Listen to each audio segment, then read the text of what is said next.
इस वीडियो में हम पढ़ रहे हैं कक्षा 9 संस्कृत विनोदिनी में तृतीयः पाठः धीरा बाला का अभ्यास। यहाँ पर हम गद्य या फिर अनुच्छेद के आधार पर अभ्यास प्रश्न करेंगे। यहाँ पर पहला अनुच्छेद है। ये सारे के सारे प्रश्न इसी अनुच्छेद पर बने हैं। पहला है, इसमें एक पदेन उत्तरत यानी एक शब्द के द्वारा उत्तर दीजिए। इयम का यानी यह क्या है। नगरी यहाँ पर है, इयम एका नगरी यहाँ पर इसका उत्तर है। ख में है नगर्याः मध्ये का प्रवहति यानी नगरी के बीच में क्या बहती है। नदी या फिर कोई नदी, दोनों ही आंसर सही है। नदी या काचित नदी। अब है इसमें गा नद्या अपर पार्श्वे का आयोजिता भवति यानी नदी के दूसरे हिस्से में, दूसरे पार्ट में क्या आयोजित होता है। मेला या काचित मेला, कोई भी आप लिख सकते हैं। काचित का अर्थ होता है कोई, मेला या फिर कोई मेला। अब है इसमें घा ग्रामेभ्यः जनाः काम तीर्त्वा आगच्छन्ति स्म यानी गाँवों से लोग क्या तैर करके आते थे, नदी को, अर्थात नदी। अब है इसमें प्रश्न नंबर 2, पूर्ण वाक्येन उत्तरत यानी पूरे वाक्य के द्वारा उत्तर दीजिए। का नदी कुत्र प्रवहति यानी नदी कहाँ बहती है। नदी नगर्याः मध्ये प्रवहति यानी नदी नगरी के बीच में बहती है। यहाँ पर हम कुत्र की जगह नगर्याः मध्ये लिखेंगे। अब है इसमें खा नदीम उभयतः कः दृश्यते यानी नदी के दोनों ओर क्या दिखाई देता है। वह है वृक्षलताभिः संकीर्णः कश्चन सुंदर प्रदेशः। इसको हम लिखेंगे कहाँ की जगह। इसका उत्तर है नदीम उभयतः वृक्षलताभिः संकीर्णः कश्चन सुंदर प्रदेशः दृश्यते यानी नदीम उभयतः नदी के दोनों ओर वृक्षलताभिः संकीर्णः वृक्ष और लताओं से संकीर्ण किया हुआ, घिरा हुआ, कश्चन सुंदर प्रदेशः कोई सुंदर सा प्रदेश दृश्यते दिखाई देता है। अब है इसमें गा मेला कुत्र आयोजिता भवति यानी मेला कहाँ आयोजित होता है। मेला नदी के दूसरी ओर आयोजित होता है। कुत्र की जगह हम लिखेंगे नद्या अपर पार्श्वे। मेला नद्या अपर पार्श्वे आयोजिता भवति यानी मेला नदी के दूसरी ओर आयोजित होता है। अब है इसमें घा किमर्थम जनाः नदीम तीर्त्वा आगच्छन्ति स्म। किमर्थम क्यों या फिर किस लिए, जनाः लोग नदी को तैर करके आते थे। क्यों आते थे?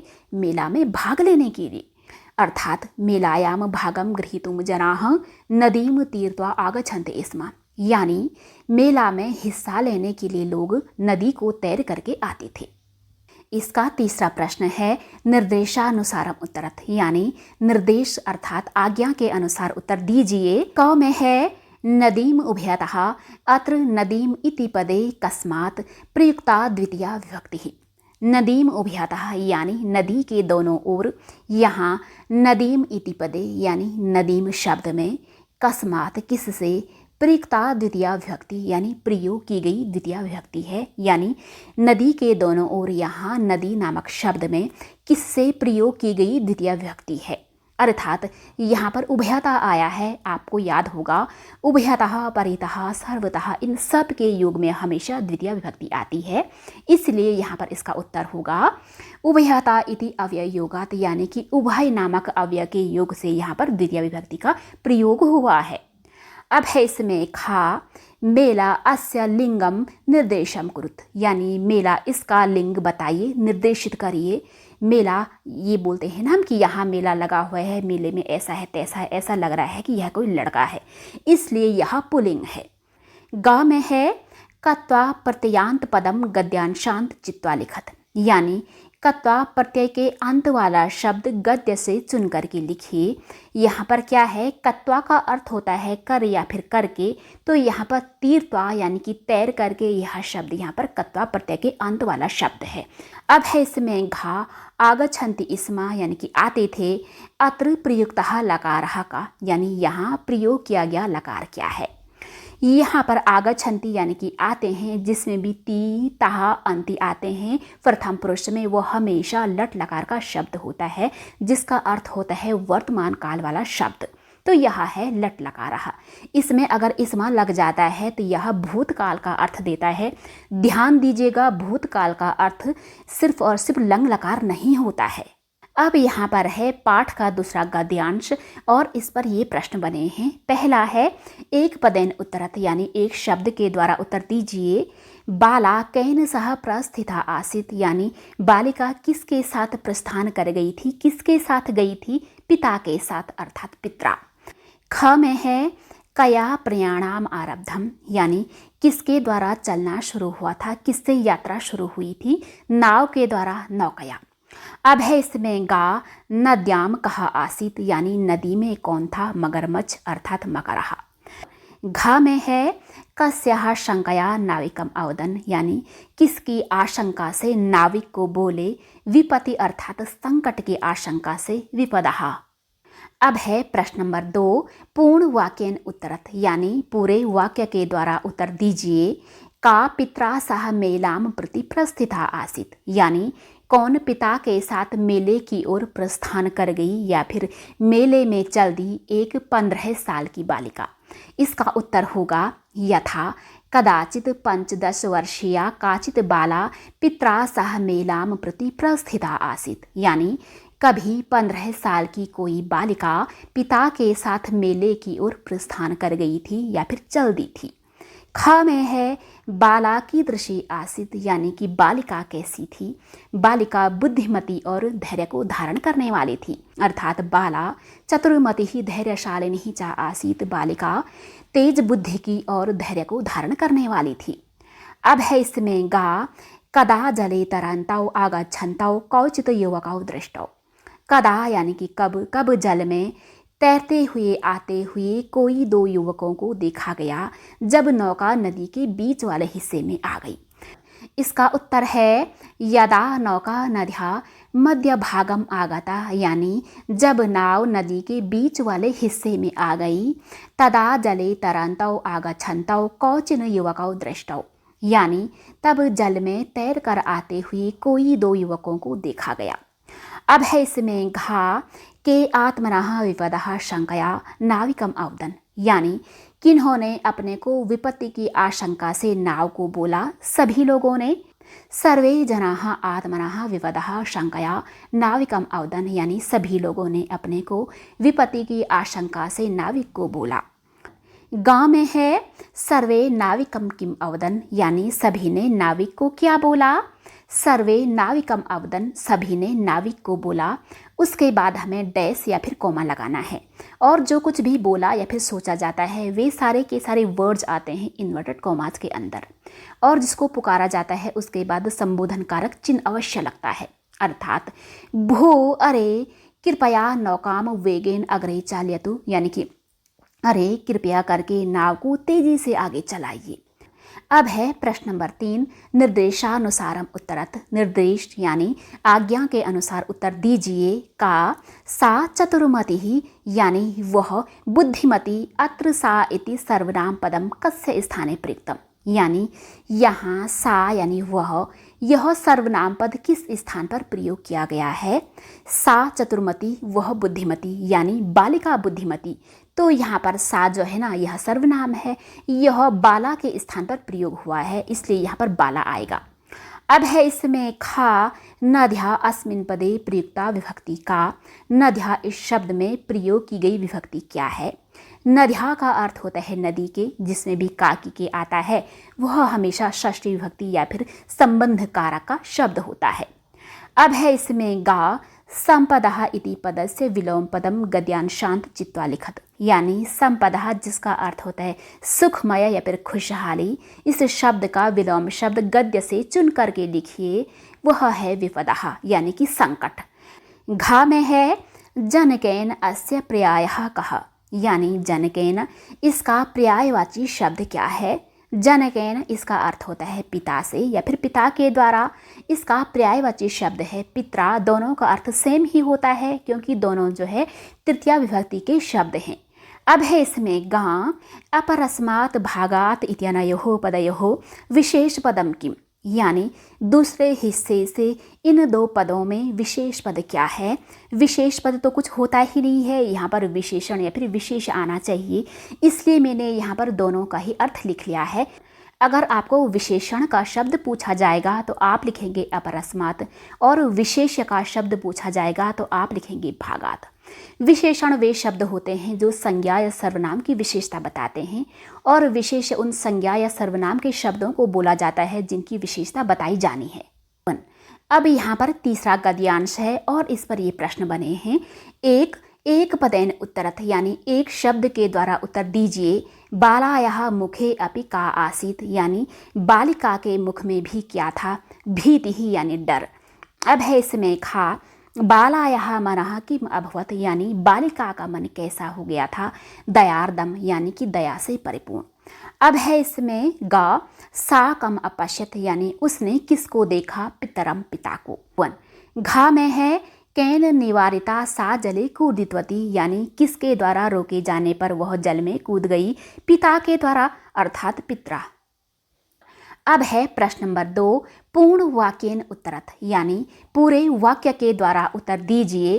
पहला है सर्वेषां मुखेषु का दृश्यते स्म, यानी सभी के मुखों में क्या दिखाई दे रहा था।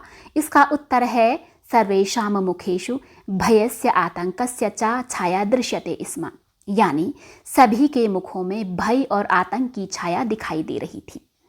अब है इसमें खा। बालायाः भीत्याः कारणं किम, यानी बालिका के डर का क्या कारण था। इसका उत्तर है बालायाः भीत्याः कारणं तयोः युवकयोः रक्षणं कथं स्यात् इति आसीत्, यानी बालिका का डर का कारण उन दो युवकों की रक्षा किस प्रकार हो यह था। गा में है कथम तस्याः मनः दयार्द्रम अभवत, यानी कैसे उसका मन दया से परिपूर्ण हो गया था।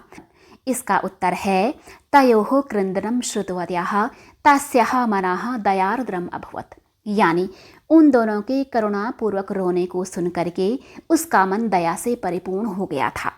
घा में है किम कृत्वा सा पितरम अपश्यत, यानी क्या करके उसने पिता को देखा।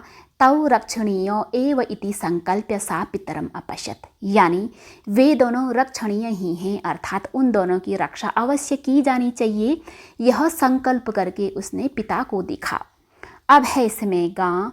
मीनः इव तरन्ती सा किम कृतवती, यानी मछली के समान तैरती उसने क्या किया। मीनः इव तरन्ती सा तयोः हस्तौ दृढ़तया गृहीत्वा नौकां प्रति आनीतवती, यानी मछली के समान तैरती उसने उन दोनों के हाथों को मजबूती से पकड़ करके नौका में ले आई। अब है इसमें प्रश्न नंबर 3। निर्देशानुसारम उत्तरत, यानी निर्देश के अनुसार उत्तर दीजिए। ततः तेन निवारिता अत्र तेन इति सर्वनाम पदम कस्य संज्ञा स्थाने प्रयुक्तम, यानी उसके पश्चात उसके द्वारा रोकी गई। यहाँ तेन यह सर्वनाम पद किसके संज्ञा के स्थान पर प्रयोग किया गया है। तेन का अर्थ होता है उसके द्वारा, तो यह जो है पिता के द्वारा यह संज्ञा के स्थान पर प्रयोग किया गया है। पिता के द्वारा की संस्कृत होती है पित्रा। खा में है आनीतवती इत्यस्य क्रियायाः कर्तृपदम किम, आनीतवती यानी ले आई, इस क्रिया का कर्ता का पद क्या है। कर्ता का पद होता है जो कार्य करता है। आनीतवती का अर्थ होता है ले आई। कौन ले आई? रानी लक्ष्मीबाई। तो यहाँ पर हम रानी लक्ष्मीबाई या फिर सा लिखेंगे, क्योंकि गद्य के अंश में रानी लक्ष्मीबाई का नाम है ही नहीं, वहाँ पर सिर्फ और सिर्फ सा लिखा है, इसलिए हम कर्ता को सा लिखेंगे यहाँ पर। अब है इसमें गा। इत्येव अस्य पदस्य संधि विच्छेदम कुरुत, यानी इत्येव इस शब्द का संधि विच्छेद करिए। तो यह है इति प्लस एव।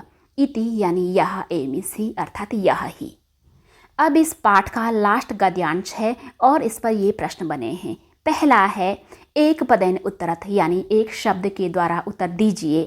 का घटनाम दृष्ट्वा सर्वेपि आश्चर्येण कीदृशा अभवन्, यानी घटना को देख करके सभी आश्चर्य से कैसे हो गए। स्तब्धा यानी कि सन। अब है इसमें खा। सा का इव युद्धा आंग्लेयान प्रकंपितवती लक्ष्मीबाई, यानी वह किसके समान युद्ध करके अंग्रेजों को कंपाती हुई रानी लक्ष्मीबाई थी, महाकाली के समान। अब है इसमें गा। तस्याः विषये कहा वदति, यानी उसके बारे में कौन बोलता है। सर रोज, यह एक अंग्रेज ऑफिसर था। अब है प्रश्न नंबर 2। पूर्ण वाक्येन उत्तरत, यानी पूरे वाक्य के द्वारा उत्तर दीजिए। का कथम सर्वेपि आश्चर्येण स्तब्धा आसन, यानी कैसे सभी आश्चर्य से स्तब्ध हो गए थे। इमाम घटनाम दृष्टा सर्वेपि आश्चर्येण स्तब्धा आसन, यानी इस घटना को देख करके सभी आश्चर्य से स्तब्ध हो गए थे, सन्न रह गए थे। अब है इसमें खा कह अपि ताम अभिनंदितवान, यानी किसने भी उसको अभिनंदित किया, यानी किसने उसका अभिनंदन किया, उसके पिता ने। तो कहा की जगह हम लिखेंगे तस्याः पिता। तस्याः पिता अपि ताम अभिनंदितवान, यानी उसके पिता ने भी उसका अभिनंदन किया। अब है इसमें गा कम प्रदर्शितवती सा लक्ष्मीबाई, यानी किसको प्रदर्शित करती हुई दिखाती हुई वह लक्ष्मीबाई थी। एतादृशम साहसम प्रदर्शितवती सा लक्ष्मीबाई, यानी ऐसे साहस को प्रदर्शित करती हुई दिखाती हुई वह रानी लक्ष्मीबाई थी। अब है इसमें घा तस्याः विषये आंग्लेय सेना मुख्येषु अन्यतमः सररोज किम वदति, यानी उसके बारे में अंग्रेज सेना के मुखियाओं में सर्वश्रेष्ठ सररोज क्या बोलता है। वह बोलता है क्रांतिकारिणां सर्वेषां मध्ये आत्यन्तं साहसवती सर्वेभ्यः अत्युत्तमा सेनानेत्री च राज्ञी लक्ष्मीबाई इति सररोज वदति, यानी सभी क्रांतिकारियों के बीच में सबसे ज़्यादा हिम्मत वाली, सबसे अधिक साहस वाली और सबसे अति उत्तम सेना नेत्री महिला सेनानी रानी लक्ष्मीबाई है, यह सररोज बोलता है। अब है इसमें प्रश्न नंबर 3, निर्देशानुसारम उत्तरत, निर्देश अर्थात आज्ञा के अनुसार उत्तर दीजिए। इस का में है स्तब्धा इति शब्दस्य को अर्थः, यानी स्तब्धा जिसका अर्थ होता है चकित रह जाना, इस शब्द का क्या अर्थ है, इनमें से हमें छानना है। मूर्छिताः निरुतरः चकितः शुद्धम उत्तरम लिखताम, यानी इनमें से सही उत्तर को लिखिए, तो वह है चकितः। अब है इसमें खा अत्युत्तमा सेना नेत्री इत्यनयो पदयोः विशेषण पदम किम, यानी सबसे ज़्यादा उत्तम सेनानी, इन दो पदों में विशेषण का शब्द कौन है। अत्युत्तमा यानी सबसे ज़्यादा उत्तम। विशेषण वह होता है जो कि संज्ञा या सर्वनाम की विशेषता बताता है। यहाँ पर संज्ञा का शब्द है सेना नेत्री, जिसको हम विशेष्य भी बोलते हैं, और दूसरा जो इसकी विशेषता बता रहा है वह है विशेषण अर्थात अत्युत्तमा, तो यह उसका आंसर है। गा में है कृतवत्सु अत्र प्रयुक्त विभक्ति ही का, यानी कृतवत्सु जिसका अर्थ होता है करने वालों में, यहाँ प्रयोग की गई विभक्ति क्या है। जिसमें भी में, पे या पर आता है वह अधिकरण कारक या फिर सप्तमी विभक्ति का शब्द होता है। अब है इसमें घा अत्युत्तमा अस्मिन् पदे संधि विच्छेदम कृत, यानी इस शब्द में संधि विच्छेद करिए। इसका विच्छेद है अति प्लस उत्तमा। अति होता है अत्यधिक, उत्तमा अत्यधिक उत्तम, अर्थात सर्वश्रेष्ठ अत्युत्तमा।